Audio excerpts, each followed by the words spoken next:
And we'll be talking now about motivating students through assessment and building personalized approach to teaching and learning using Pearson assessment tools. So the floor is yours, Andrew.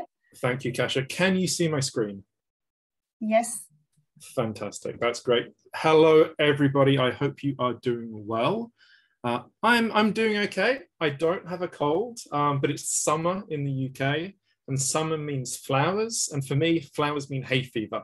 So if I start sneezing, I'll try and mute myself as quickly as I can, but I apologize in advance. But I hope you're all doing very well. Picking up on something that Billy said at the end of the last presentation, assessment and inclusivity, assessment and personalisation, particularly standardised assessment, don't seem like necessarily natural partners. Very often when we think about assessment, we think about exclusivity.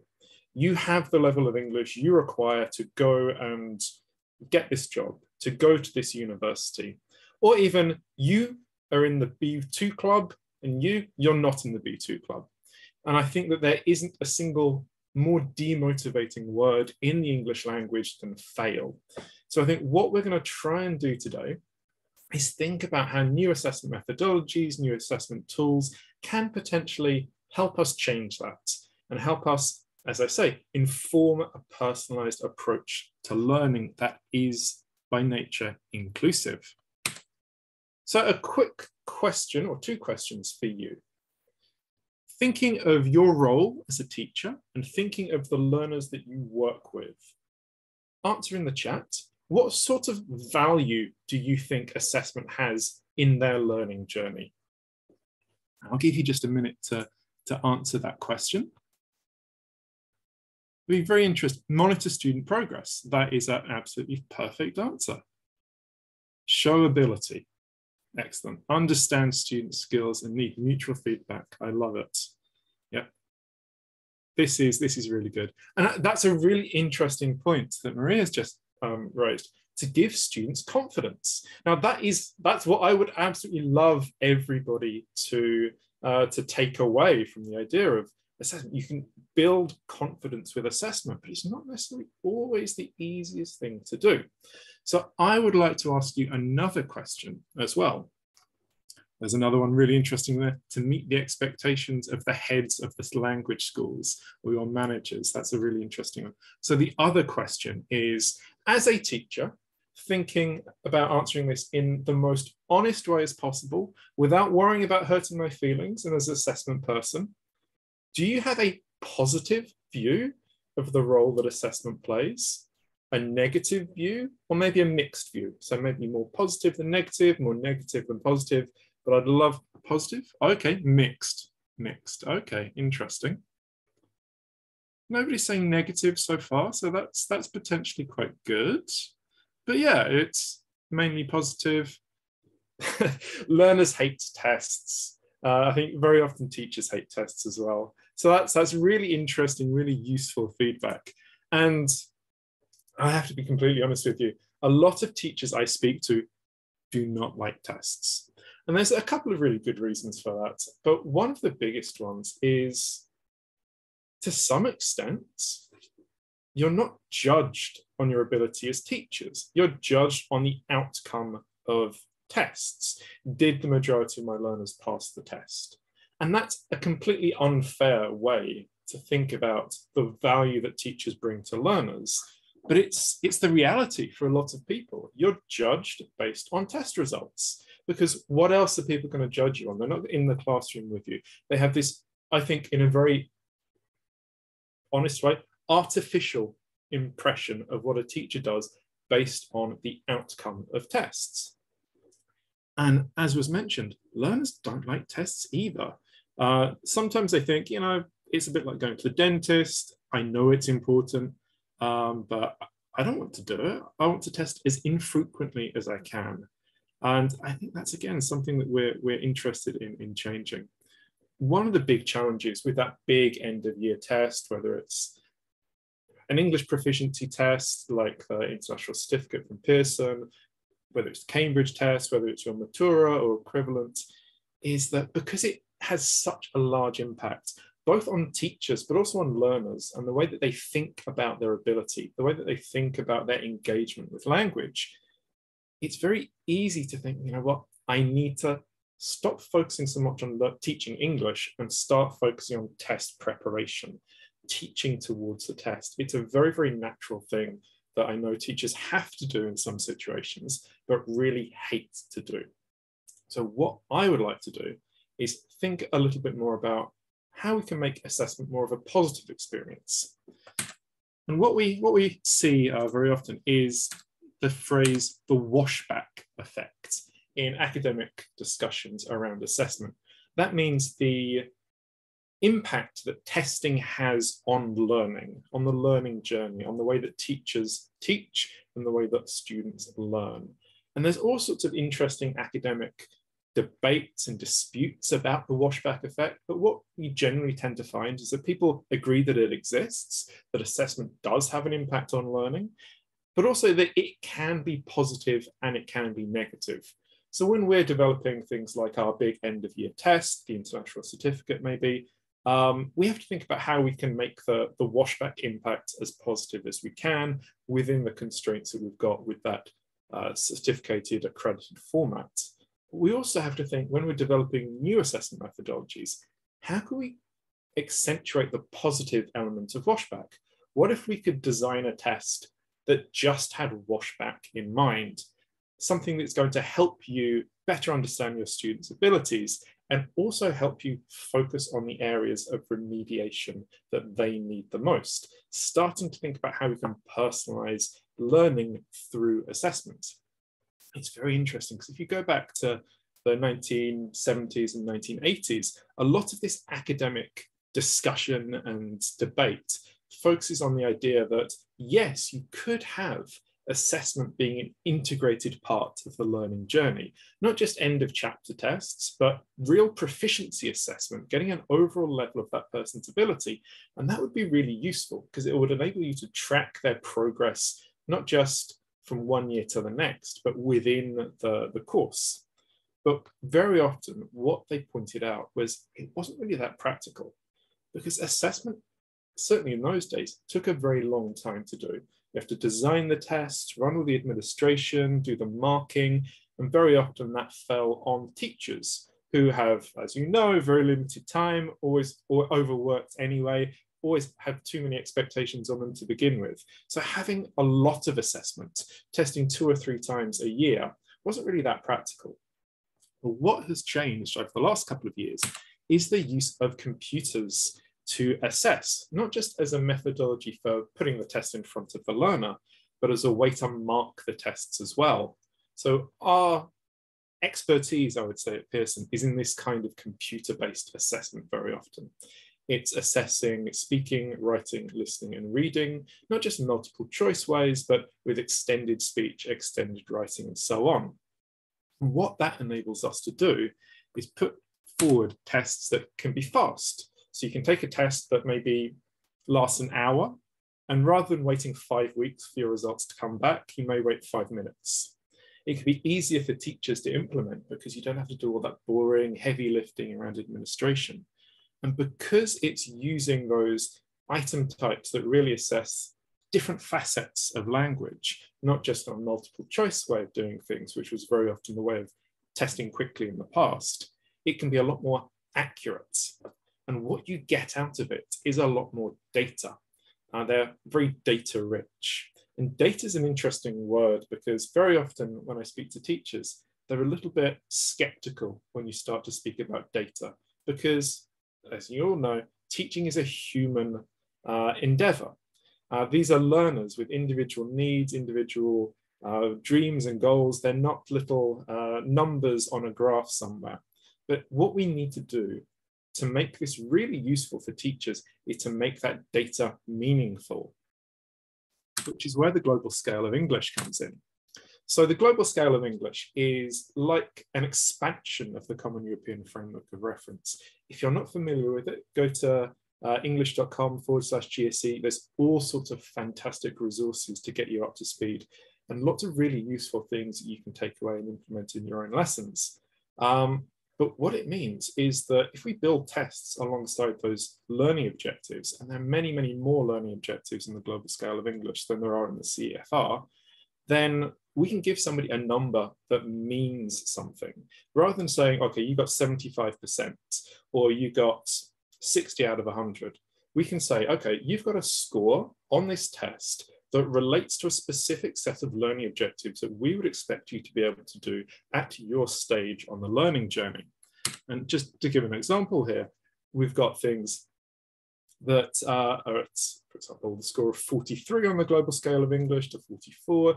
You've got some professional skills tagged there as well as general English adult learning skills. So all sorts of things that you can do to link the assessment back to learning objectives. And if you can do that, then you can start to personalize the way that you think about remediation.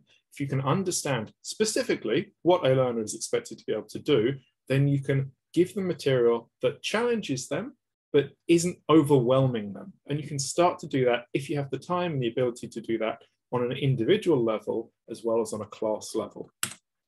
And the other thing that comes up, of course, is if you can track with this coherent scale all the way from 10 to 90, from below A1 to C2, you can start to see progress on a more regular basis. And very often teachers will say, when they've seen this chart, can you send this to me? Because my managers will never believe me. If I say the fastest learners can take 380 hours to go from B1 to B2, they wouldn't believe me. A slower learner can take 1,100 hours. And imagine you've come into an English class, you've got a placement test, you're at the B1 level, and you take a test, maybe 500 guided learning hours later, maybe at the end of a year or the start of the next year, and you're at B1, thinking, why did I bother? If I'm just at B1 and I started when I was at B1, well, what have I wasted the last year doing? I might as well give up. Very, very common to see that. And of course, as teachers, you know that they've made progress, but it's not something that you can see with a test that just measures from Cepha band to Cepha band. If you can have tests that measure in smaller increments, and we say 3 points on the global scale of English is a measurable amount of learning, you can do that as quickly as 70 hours, but to potentially 210 hours for the maybe slower learners. And I think this really does get to the heart of what I think of as inclusivity. Because for me, there's no such thing as a good learner of a language or a bad learner of a language. There are faster learners and slower learners. And the only thing that really distinguishes somebody who stops at the A2 level and somebody who goes all the way up to C1 or C2 is persistence and perseverance. Persistence and perseverance come from motivation, and motivation comes from seeing success. So if you can see success more frequently with assessment tools, you can stay motivated and you can push yourself. We call it kind of the growth mindset. You can believe in yourself and believe in your ability that if you just stick with it and work hard, you can expand your skill set. You're not stuck with the skills you had when you were born or when you turned 18, whatever it might be. So we're going to look at that a little bit more practical context with the Versant Professional English Test. And the Versant Professional English Test sits in what we call the benchmarking category of our tests. We've got all sorts of different tests at Pearson, from placement tests, which really just give a very quick indication of somebody's ability, all the way through to what we call the verification tests. Maybe if you want to go and get a visa to live in Australia, or you want to go to a university in Canada or the UK, you might use a verification test. But benchmarking is the idea that you can monitor people's progress in smaller increments more regularly, maybe 2 or 3 times a year. If you test them at the start, test them at the end, you can see the progress they've made, but you can also get a lot of interesting diagnostic information to help you teach and help you personalize your teaching. And Versant's part of our, Versant Professional English Test, I'll call it VPET for short, is part of our Versant portfolio. We pre-deliver about 2.5 million Versant tests every year, and the majority of them are taken and bought by companies. And that's one of the things I really love about the Versant portfolio, is that These are things that some of the biggest companies in the world use with their own staff or with their prospective staff. So it's not just us in the UK saying, oh, I think this would be a good test for professional English. This is companies saying, yes, this is going to help us understand what somebody can do in a working context. Also used by lots of education institutions, ministries of education, and so on around the world as well. And the fact that it's all very practical and business focused really does help us. And the professional English test is, it's designed for non-native English speakers. We call it the professional English test rather than a business English test, because I think business English sometimes has a meaning that people don't necessarily agree on. You can ask 10 people, what does business English mean? And you probably get 7 different answers. For us, it's a little bit broader than that because you've got the business content in the test, but so much of business is social. It's being able to have a conversation that may not be on a business-related topic with somebody, a client, a colleague. That's the glue that binds business relationships together. So we do need to test both if you're going to show that you can be successful in a professional context. We've split the test into 2 levels. So there's level 1, which goes from pre-A1 to B1+, or 10 to 58 on the global scale of English. Level 2 from B1+ to C2, 51 to 90. It lasts an hour, or maybe a little bit less if you take the test quite quickly. It's got 10 different item types. So we've designed them to really reflect the communication skills that people are going to need in real life. There's a lot of business English, in brackets, commas, tests out there that really just focus on receptive skills, on reading and listening. With us, with our Versant test, we're really trying to emphasize the communication aspect. So speaking and writing very much at the core of what we do as well. I won't go through all of the item types because that would take us a long time and would probably be quite boring. But one of the things we really are quite keen to emphasize is the idea of integrated skills. So some of these item types, dictation as an example, cover more than one skill. So it covers listening and writing, of course. Sentence completion covers writing and reading, because that's how we use English in real life, and that's how we use English in a business context. And some of the item types I think will be quite familiar from business English tests of the past. This is a good example, email writing. So somebody's got 9 minutes to write an email, very often asking for information, negotiating a problem, giving feedback. They need to communicate that effectively with an organized professional response. But they also need to use the right tone of voice and the right word choice depending on who they're writing to. So in a professional context, I would write to a close colleague in a different way to the way that I would write to a senior manager or a new customer. And that's really something that we are assessing as well in the test. So quite a traditional approach, but something obviously that is very important if you're going to prove your ability in a professional context. This is a slightly more novel approach. Bear in mind, this is all marked by a computer. This is called speaking situations. You're asked to listen to and read a brief scenario and respond as though you're in that situation. Very often it's negotiating a social challenge or an issue that requires you to ask somebody for a favor or apologize for something. A classic example might be you're heading out of the office, it's a very important meeting you're going to and you can't be late, but somebody phones you up and says, I need to speak to you now, and they're an important client as well.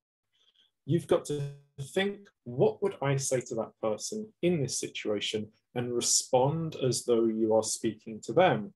You may say something like, I'm very sorry, I'm just heading out of the office now, but if you send me an email, I'll try and answer it on my way, on my phone. If I can't answer it, what I will do is the first opportunity I get, I will call you back and we can discuss this in detail. I apologize for not being able to speak now, but we'll resolve this issue, or something like, probably a better answer than that, but you get the impression. That's what you would be asked to say verbally to answer the question. So a slightly more novel approach to an item type assessing speech. And of course, the score report is very important as well. So you get your overall global scale of English score. And of course, because it's a GCSE score, it has a meaning. You can relate that back to specific learning objective and specific abilities. You also get your sub-scores for speaking, listening, reading, and writing. So you can see this person has a very strong writing score, but their listening scores are weaker. Now, immediately, you can see how you can start to personalize that person's education pathway from that point. You know they need to focus more on their listening skills than they do on their writing to enable them to catch up. And the more confidence you can have in these assessments, and the more granular detail, the more information and the more accuracy we can put into them, the more faith you can have to say, yes, I understand what this person's particular strengths and weaknesses are, and I can start to target my remediation based on where they need the most help. And that for me is at the core of personalisation. And you get, because again, it's all related back to the GCSE, you can get a summary of what that person can do in each of these skills. Now, this is somebody who's taken a level 1 test and reached their maximum score, 58 out of 58 in speaking and reading, but their listening score is a little bit behind that, so 46. You've got a summary ultimately of what that person can do or what they'd be expected to do. And you've also got some specific tips to help them improve, or as you as a teacher to help them improve going forward. How do you help them improve? Well, a great way to do that would be to use a piece of courseware that's also built with the GCSE in mind. And they're a few better, I would say, than Business Partner. So Business Partner is an absolutely fantastic series from Pearson. It's an 8-level business English course going from A1 all the way up to C1. And the thing I love about it more than anything else is it really helps people develop their business skills alongside their language skills. And it has that really strong focus on communication. I would say almost even if you're a native English speaker, you could look at one of these Business Partner books and learn so much about business and learn so much about the real context of business. Partly because it uses a lot of fantastic, authentic content from the Financial Times, from the BBC and others. You've got huge numbers of videos in there, so really useful video examples. You've got a modular approach, which means you've got some flexibility in there to decide what you want to teach. And the fact that each lesson is quite self-contained really helps as well. And you've got some really great activities. So the workshops, I think, are fantastic. You've got an opportunity for people to work on case studies together, which really does help. So you've got the assessment, you know what the strengths and weaknesses are. You've got the remediation tool in Business Partner. How do you put those two things together? And you do those, again, by using the global scale of English. So we've got some recommendations, yes, in the school reports, but what we're not saying is, okay, you go and work out with your Pearson course which lessons are going to be useful, which lessons are going to help my individual learner with their strengths and their weaknesses. What we will do is give you the option of choosing, when you see this learner's results, which book you're using. And if you can see the tips that they've got to improve, select Business Partner B2 as an example. We will tell you which specific units are going to help this person with the skills that they need to improve in. So it makes lesson planning a lot easier. I think that's the other really key thing when it comes to personalization, is that yes, we can give you all sorts of fantastic tools to help you personalize. We can make our courses as customizable and personalizable rather as possible. But what we can't do is give you another 3 hours in the day to work it all out. So, take bits here and take bits there. The more that we can do to connect things together, to give you this information, the more realistic and feasible it comes when if you're looking at personalizing people's journeys. And another question that comes up again is, okay, I'm testing 2 or 3 times a year, maybe. Does that not mean I have to do a lot of test prep? And the answer is no. Very, very strongly, clearly, the answer is no. 98% probably of people who take one of these Versant tests every year will have never heard about Versant before, will have never seen that test before they come and sit down and take it. And they'll get an accurate, meaningful, relevant score. But I think particularly in the educational context, people very often like to have a little bit more confidence, just so, when they're going in to take a test, they know it looks familiar to them. They know that there's nothing in there that's going to trip them up, just to give them that extra bit of belief, extra bit of self-confidence, and to take some of the stress out of testing. So what we focus on is the idea of test familiarization. So go into the online element of Business Partner, and as a learner or as a teacher, you can see realistic examples of what you're going to find in the test. So this is all in my English Lab Business Partner, additional resources specifically to familiarize learners with the Versant Professional English Test. You've got an example here of email writing. This is the kind of thing that you will see in the test. So get familiar with it. Understand what is being asked of you as the learner. It doesn't mean you have to design your courses around how to answer this question, but it's just helping people contextualize what's going to be expected of them, so they don't write an answer that is off on a tangent, or they don't do anything in the test that they're not supposed to do. So you've got the questions, you've also got some model answers as well. So as a learner, you can go and say, okay, I can look at this and I can see that this is a good answer because it answers the question that I've been asked. It has the right tone of voice, and I can see, looking at it, I can see the words are appropriate for the person I'm communicating with. It gets the information across, and you can start to think about, okay, how would I formulate a similar answer to this? Not copying it, because obviously you're not going to see the same question in the test, but how would I start to formulate an answer that would be just as good? And again, I think that's really, really useful for them. So coming back to the idea of supporting that personalized journey, how do we put it all together? I think one of the key things is at the start, understanding the right level of challenge for that individual learner. And it may be, as we've seen, they've got different levels of ability and different skills, but the more you can find out about them from an assessment tool, the more you can start to tailor material to them. But as I say, it's going to challenge them, it's going to stretch them, but it's not going to be overwhelming for them. And it's going to be focused on the areas that they need the most attention.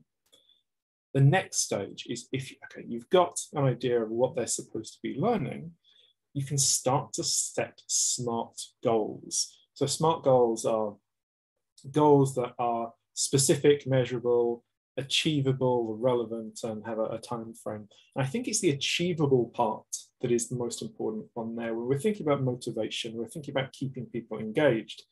So that maybe the answer when somebody comes in and they're at B1, maybe the answer isn't, okay, we're going to get you to B2 in 6 months' time. Just again, that may not be achievable. If they can do it, fantastic. If you can do it as a teacher, fantastic.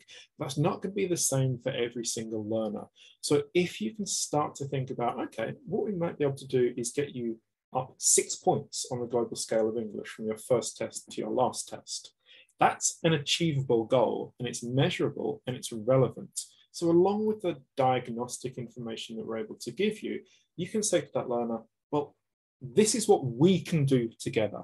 And if you can do that, then it becomes much easier for them to experience success. Success becomes much more relevant to them. If you're able to, as I say, test them at the start, you've gone up 6 points, maybe thinking, okay, I'm not quite at the B2 level yet, but I've achieved a lot. And if I put the same level of effort in and I do the work and I work really hard, I can have another 6 point increase by middle of next year. And that increment, that 6 points would put me in the B2 level. So that is how you experience success, but you also help to build that growth mindset. I can do it. I'm not being put off by the fact I'm not quite at B2 yet, because I can see I'm on a journey and I've made progress on that journey to my goal. And I think in combination, we've got other tests for general English that do this similar sort of thing with the benchmark test. We've got tests for young learners. And this is just an example using the professional English test and business partner. But I think that concept of benchmark testing is so valuable and so important.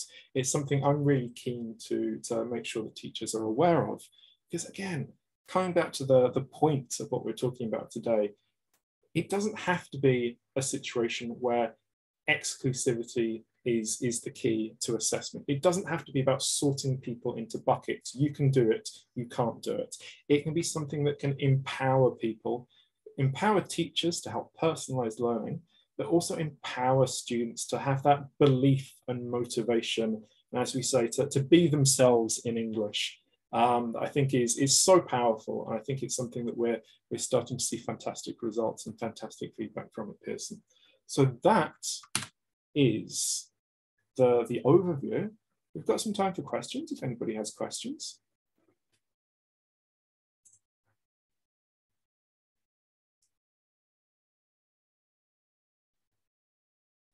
It's fine if you don't have any questions, of course, as well. If you do have questions, then please do feel free to put them in the Q&A box. That's quite useful.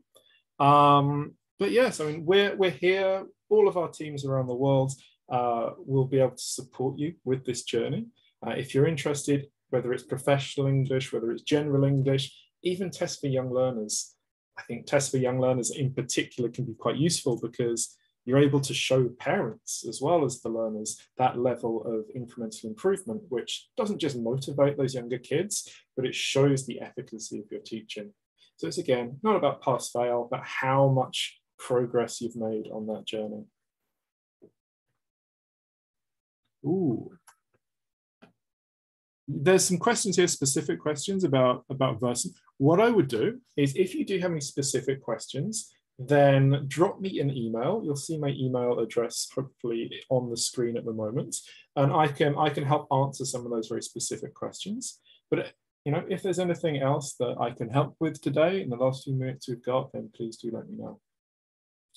And I would like to say a very, very big thank you to everybody for joining today.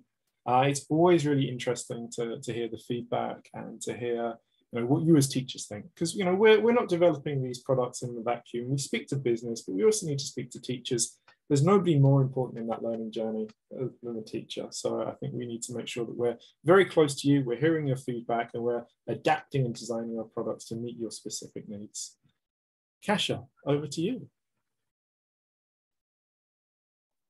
Yes, thank you very much for your session. Oh gosh, am I muted? Still no, I'm not. I could see a lot of very positive comments in the chat box. People got really excited about assessment, although, as you said, and some teachers commented at the beginning, it's not the thing that we actually enjoy or like, and students neither. But, well, we can use them in many motivating ways, as you managed to show us today. And I think it can be quite inspiring to use such tools that are already available. So if you have any more questions, or if you want to learn more, you can also go to your local website, Pearson website, and find out more about Pearson assessment tools. And as Andrew said, we are here for you. If you have any questions, you can just contact us. So thank you very much for today. Those of you who are interested in inclusive teaching for primary students, I warmly invite to tomorrow sessions, and we are waiting for you at 10 a.m. Central European Summer Time. So hope to see you tomorrow, or if not, again soon. Thank you very much. Have a good afternoon. Take care, everybody.